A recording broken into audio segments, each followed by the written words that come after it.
Shalom, selamat bergabung dengan kami dalam program Sikat Selidiki Alkitab. Mari kita berdoa. Bapa di surga, kami mohon tuntunan Roh Kudus-Mu menyertai masing-masing kami, baik pemirsa yang mendengarkan firman Tuhan, sehingga kami boleh mengerti akan kebenaran firman Tuhan seutuhnya. Di dalam nama Yesus kami berdoa. Amin. Episode kali ini yaitu Sikat Selidiki Alkitab menanggapi TikTok di bawah ini. Mari kita tonton. Kami kan Islam diharamkan makan babi, terus agama Kristen sah-sah saja makan babi toh. Emang ada perintah Tuhan Yesus kalian ya menyuruh makan daging babi itu, Mbak? Nggak ada larangan orang Kristen itu makan babi. Nggak ada dilarang. Nggak, maksudnya ada perintah Tuhan Yesus kalian ya menyuruh makan babi itu. Atau Tuhan Yesus itu pernah makan babi sebelumnya, semasa hidupnya, sebelum digantung dia? Sebelum digantung. Kenapa? Nggak ngerti. Maksudnya sebelum disalibkan. Nggak ada orang Kristen itu dilarang makan babi.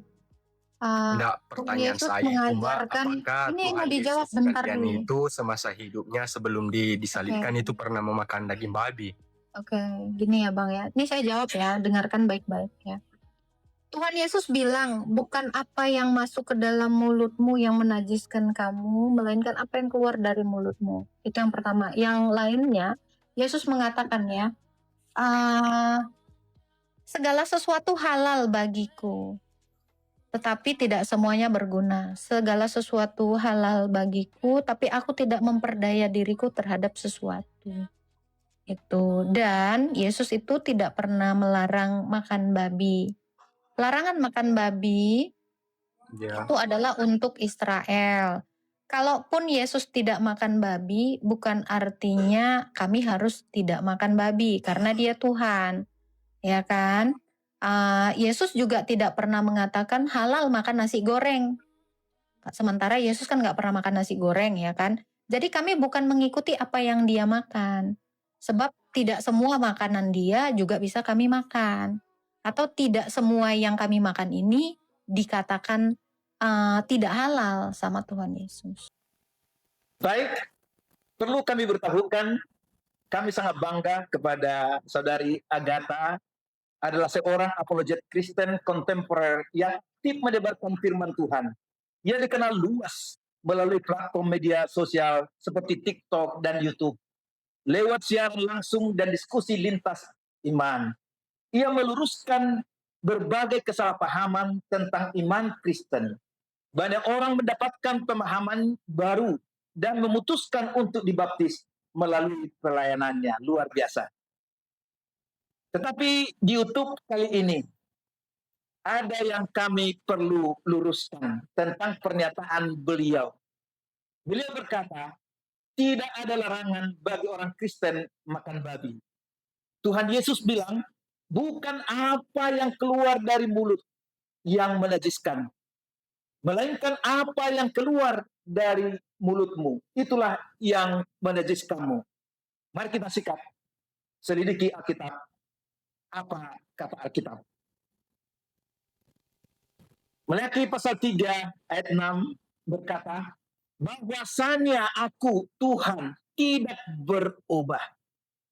Ibrani 13 ayat 8, Yesus Kristus tetap sama, baik kemarin, hari ini, dan sampai selama-lamanya.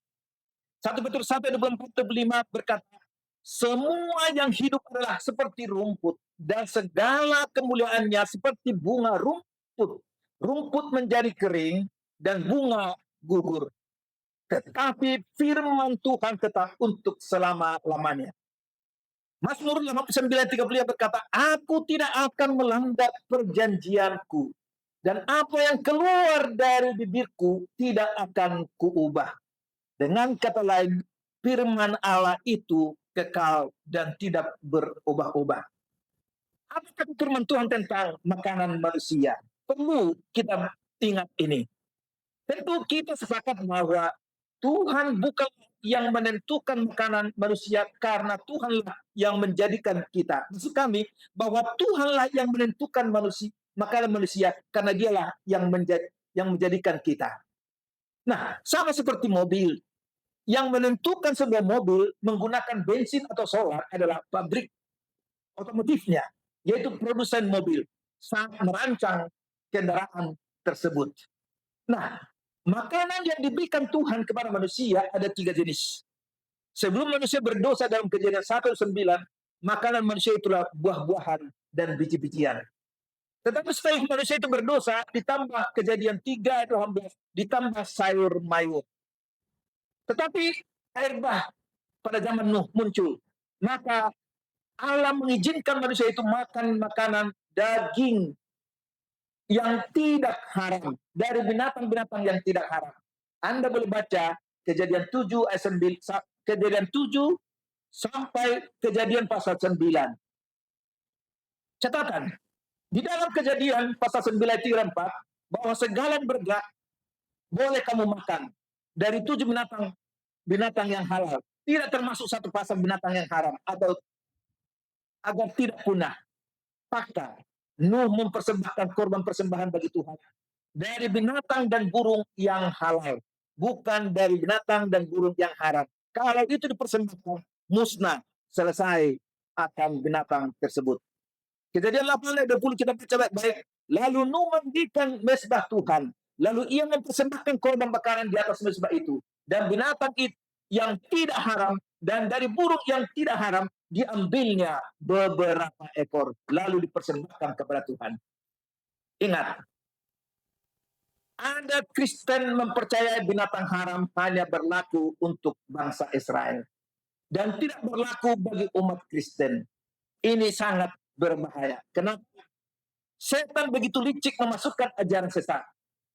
Perhatikan, apa benar hukum binatang halal dan haram itu hanya untuk bangsa Israel? Dari Nuh hingga bangsa Israel keluar dari Mesir berjarak kurang lebih 900 tahun. Dengan kata lain, binatang haram dan halal sudah ada pada zaman Nuh, bukan pada zaman bangsa Israel. Nah, pertanyaan, mengapa Allah membatasi makanan umatnya? Perhatikan alasan ini. Ulangan 14 ayat 2. Sebab engkaulah umat yang kudus bagiku. Sebab engkau adalah umat yang kudus bagi Tuhan Allahmu. Dan engkau dipilih Tuhan untuk menjadi umat kesayangannya dari antara segala bangsa yang ada di muka bumi. Ayat 3. Janganlah kamu makan sesuatu yang merupakan kekejian atau yang haram. Yang kedua, Matius 11 ayat 40. Maksud kami Imam 11 ayat 44 sampai 47. Perhatikan baik-baik. Sebab akulah Tuhan Allahmu, maka haruslah kamu menguduskan dirimu dan haruslah kamu kudus. Sebab aku ini kudus. Dan janganlah kamu menajiskan dirimu dengan segenap binatang yang mengeriak dan merayap di atas bumi, yaitu binatang haram. Ayat 45. Sebab aku Tuhan Allah yang menuntun kamu keluar dari tanah Mesir, supaya menjadi ayahmu. Jadilah kudus, sebab aku adalah kudus. Ayat 26. Itulah hukum tentang binatang berkaki 4, burung-burung dan segala makhluk yang bergerak di air, dan segala makhluk yang mengerayap di atas bumi. Ayat 27, yakni untuk membedakan antara yang najis dan yang tahir, antara binatang yang boleh dimakan dan binatang yang tidak boleh dimakan. Kedua ayat ini jangan dilupakan.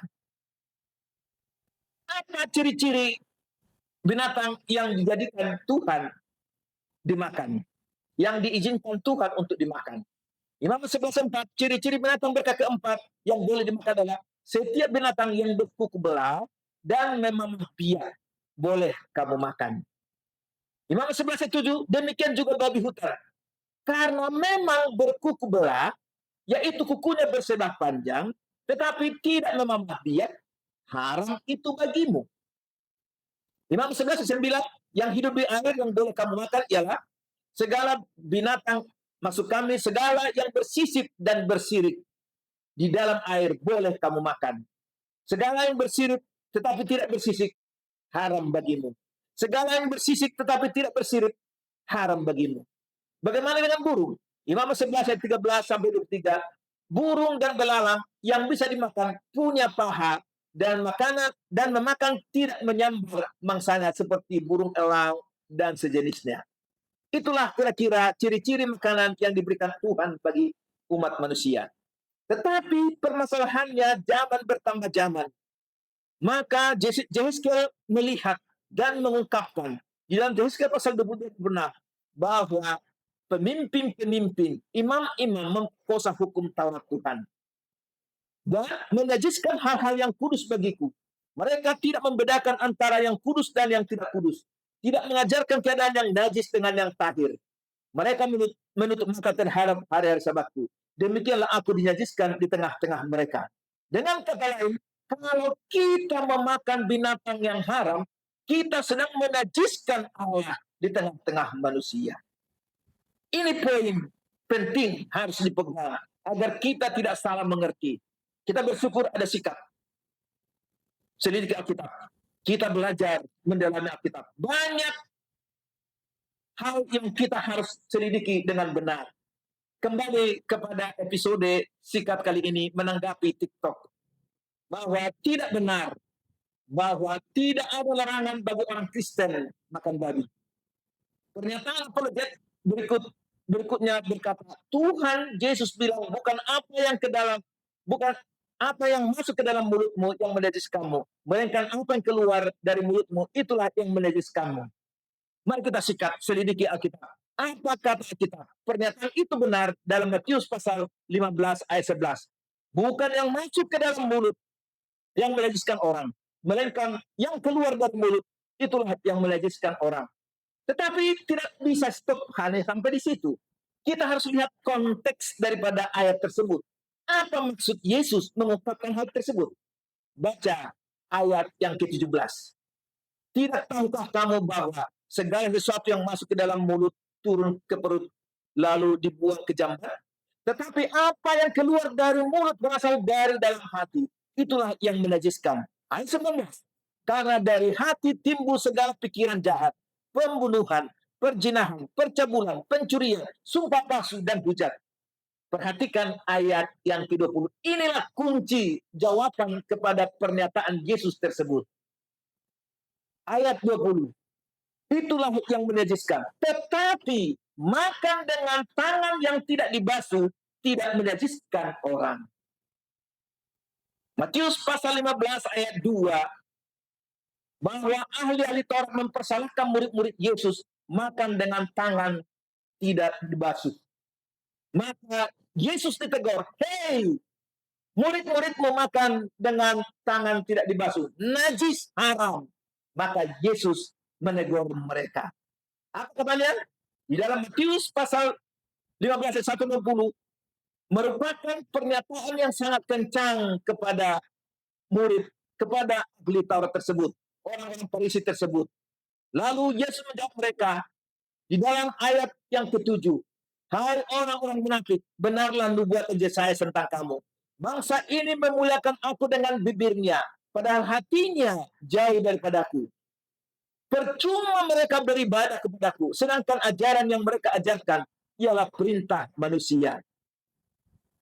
Yesus mengulangi kembali pernyataan itu bahwa tidak tahukah kamu bahwa segala sesuatu yang masuk ke dalam mulut turun ke dalam perut lalu dibuang ke jamban. Tetapi niat jahat orang-orang tersebut, ayat 18, bahwa hati mereka jahat, pikiran mereka jahat, rencana mereka pembunuhan kepada Yesus jahat, perzinahan yang mereka lakukan jahat, percabulan yang mereka lakukan adalah jahat, pencurian sebab palsu jahat.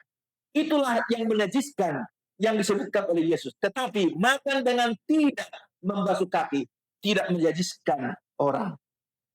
Jadi Matius 15 ayat 1-20 bukan merupakan firman tentang jenis makanan, tetapi membicarakan adat istiadat Yahudi adalah haram hukumnya bila tidak mencuci tangan saat makan.